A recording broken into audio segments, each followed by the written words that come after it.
high or low? Are the following Week 16 opening spreads too high or too low? Let's go with Buffalo at your Patriots, Bukes. Looks like Pats are what? 2-point favorite at home right now? Too high, too low? 2.5. 2.5, I'm being told. Yeah, it is 2.5. I just think this is too high. I think this really should end up being a pick 'em, and it could end up getting that way as the week progresses here. I mean, these are two really evenly matched teams. Like that last game you saw these two teams play, just toss that out the window. You're not going to see anything like that this week. Obviously, without Tre'Davious White, Buffalo has struggled in their secondary, but, we've also seen the Patriots struggle to move the ball downfield at times. So this is going to be such a big game for the Buffalo Bills. I mean, this is going to be the biggest game they have left on the schedule here. I would get this game at a pick 'em. I just think I really just can't pick a side right now. Okay, this game could very well solidify the AFC East title, Jeff. Too high, too low? I think it's too low. I mean, I look, maybe Steve is just trying to not jinx his home team here, but I really do think there's a pretty clear gap between these two teams. New England has shown us all year. I mean, they're a quality team. Yeah, they lost to the Colts on the road last week, but guess what? Buffalo doesn't have Jonathan Taylor. Again, New England also lost some close games early in the year. I don't know, man. I mean, you look at New England as well, just in terms of what they do, covering in this spot. They've got a really good record. Since 2017, they're 22-15-1 as home favorites covering. After a loss, they're 14-11 since 2000 covering. I just feel like at under 3 points, you have to take the Patriots in this spot. They're basically saying, the Bills are maybe even the better team, or these two teams are equal. Yeah. I don't think that's the case at all. Oh. I think New England's the more complete team, and I think they cover this. Pierce, should be a much different game than that windy affair we saw just a few weeks ago in Buffalo. It should be, but it's still New England, and it's December, so let's pump the brakes on that a little bit. No. I'm wearing shorts right now. It's 10 degrees outside. I'm wearing shorts. Shorts or jorts? They're shorts. It's too low for me. It's a bit of an overreaction from last week. Yeah, New England lost, but they played a possible Super Bowl contender on the road. They made some mistakes. Overall, for the entire season, New England has been one of the best teams in football. Meanwhile, Buffalo, yeah, they rebounded last week, but they rebounded against a pretty bad Carolina team. Buffalo's offense still didn't look that great in that game. Buffalo is 4-5 in their last 9 games.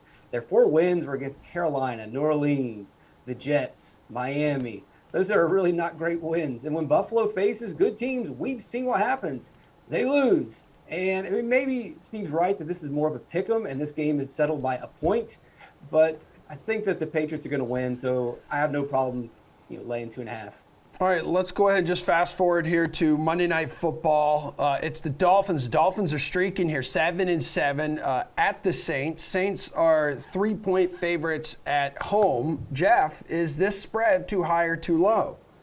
I mean, I think it's too low, but my God, the Saints just feel like such a trap here. Yeah. I'm ready to be trapped, though. My emotions, everything. I liked what the Saints have done by just putting Taysom Hill and just running a conservative offense and just letting their defense and running game take over games. And I just don't trust the Miami Dolphins is what it comes down to. It's a great little story. It's a great little winning streak. They've beaten the Jets twice. They've beaten the Giants without Daniel Jones. They've beaten the Panthers. Who cares about any of those wins? And by the way, they just about blew the game against the Jets last week. I think the Saints at home, this is just too tough a test. And I think they're getting disrespected in the odds here at only -3, basically saying on a neutral field, these two teams would be equal. I don't think that's the case. The Saints defense should dominate here. I think they turn the ball over a couple times on Tua, who's just has been throwing quite a few interceptions every game. And I think the Saints maybe even march to a double-digit win here. So, Again, feels a little trappy with the Saints coming off that big win against Tampa, but I think this one's too low. Did you watch the game the other night? Did you watch Taysom Hill play and the Saints play football? I watched the Saints defense play, and I watched them absolutely destroy what was supposedly one of the best offenses in the league. So, okay, well, yeah. It's the Dolphins defense that's really fueled this win streak as well. Steve, what do you think about this spread, man? Yeah, and that's exactly where I'm going here. Do I want to take the Saints as favorites in this one? No! Absolutely not. No. The game we're going to talk about next, that was my favorite underdog play with the Lions. Now it's moved to the Dolphins because we don't know if Jared Goff's going to play this game or not. But like that resounding win by the Saints against the Buccaneers, 9-0 against that team that lost almost every offensive player that was taking the field in that one. They were able to knock them out. That was a really convincing win. Like you mentioned in here, the Dolphins, the reason why they're playing so well, they're allowing an average of 15 points per game over the past 4 games. They're just getting healthier. If they can get over some of their COVID issues, get Waddle back in the mix here, I think they should absolutely trample over the Saints in this one. So the wrong team is favored, and the Dolphins are a nice teaser leg this week as well. Yeah, and Pierce, the Saints have not been a strong bet at home. 1-4 ATS inside the dome. Yeah, Pierce. Yeah, that's because the Saints are not a good team. This is too high. We're overreacting to them beating the Jets, and like Steve mentioned, they beat the Buccaneers, who were without all of their stars, and even in that game, Tampa still had a good chance at winning. They just made mistakes. They missed field goals, a red zone fumble by Tom Brady. So the Saints are not a good team. And to completely dismiss what the Dolphins are doing and overlook the fact that the Saints allow 30 points per game on their 5-game losing streak, well, at least Miami is beating teams. And as Steve mentioned, their defense has turned around. Their secondary got healthy. They've been practicing in the second half, and they're starting to look like the defensive backs that we're expecting all season. Miami has actual receivers. Miami has an actual quarterback. Now, Alvin Kamara could have an amazing game and prove me wrong, but Taysom Hill is not going to prove me wrong. Their receivers are not going to prove me wrong. The Dolphins are the better team. All right, let's go to Detroit at Atlanta. So you got the Falcons, 5.5-point favorites at home. Lions have not won a road game this season, Pierce, but they are 4-3 ATS coming off that win against Arizona.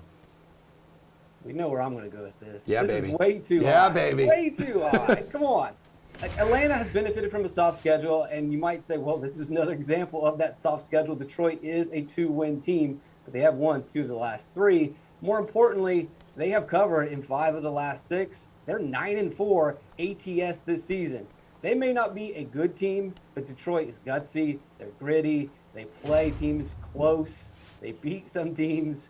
I like Detroit to be your outright underdog winner this week. That's the pretty much 500 Detroit Lions, Geoff. Yeah, the Super Bowl MVP Detroit Lions. I hate this, but I have to take Atlanta here. I mean, I just do. And it's not like I think Atlanta is a good team, but you look at this situation, you look at what Atlanta has done this year. What do? They beat bad teams. That's just what they do. That's what Matt Ryan does. They beat the Panthers. They beat the Jags. And like they beat earlier in the year, they beat up on the Dolphins and the Jets, and they won a lot of those games by a touchdown. And I think that's exactly what's going to happen here. Matt Ryan's going to come in, take advantage of a bad Detroit Lions secondary. They're going to get a little lead. And then what is Detroit going to do? I mean, I know they put up some points last week against Arizona and they caught them off guard, but there's a letdown factor here. There's still no TJ Hawkinson. I do not know what is up with DeAndre Swift. And now they got a backup quarterback. I think that everyone is just going to overreact. Oh, yeah, the Lions are a gritty team. They're great. They're going to grit it out. I think Atlanta comes in here, wins the most boring game of the year by a touchdown, and everyone with Lions tickets goes home with a sad emoji on their face. Steve, the Lions have had some flashes here with new coach Dan Campbell. Oh, there we go, little 2-shot. Oh. So what do we think about the 5.5-point spread?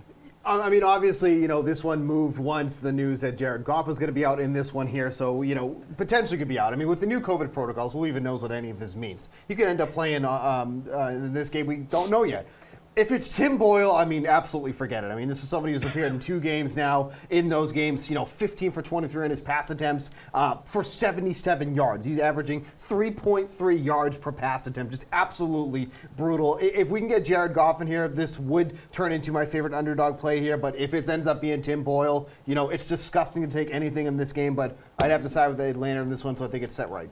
All right, dude, what do you think about Chiefs, 9.5-point favorites at home against the Steelers? Yeah, so, this was a Chiefs team that coming into the season was one of the worst cover teams in the league. They've snapped off 5 straight covers in a row. But with that being said, 3 of those games where they covered have been by a field goal or less. That's what the line was set at, but they've held teams to exactly 9 points in 3 straight games before the Chargers put 28 points up against them. The defense has been the biggest story in this one here.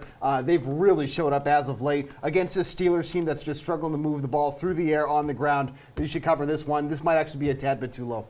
Yeah, I know. Yesterday, Travis Kelce was placed on the reserve COVID-19 list, so I don't know if he's going to be back over the weekend there, Geoff. But would that impact your decision here? Yeah, I mean, it's definitely something you need to monitor. Obviously, we want Travis Kelce out there if you're thinking about taking Kansas City. And I mean, this isn't a game I necessarily want to target. You know, Steve mentioned some of the long-term trends with Kansas City that really have not been a good home cover team. 7-10 covering as home favorites since 2019. But you know, it's definitely like, you know, you can look at the long-term thing, but it's really the short-term we should be concerned about. And they have been a lot better. And I think realistically, it's just a case of they're just a better team than Pittsburgh, and I expect them to win this game. And I expect that, you know, whoever is going to cover here, Pittsburgh or Kansas City, it's probably going to come down to like a last-minute garbage time drive by the Pittsburgh Steelers being down 2 scores. And does Ben Roethlisberger get in the end zone here or not? I would side with Kansas City at under 10 points. I think now that it's moved under 10, probably on the Travis Kelce news, that you do take Kansas City. Again, this isn't like my favorite game to target, as you can probably tell how I'm talking about it. But, I mean, the Pittsburgh Steelers, they allow too many rushing yards. Yeah, they came up with some turnovers against Tennessee last week. But, I mean, Ryan Tannehill isn't playing quarterback this week. So I think Kansas City's probably going to be okay in that regard. I expect Kansas City to cruise. I think that at under 10, this one's just a little bit too low in terms of their favor. So I would side with the KC Chiefs here. Okay, Pearce, bring us home here. Is this spread too long or too short?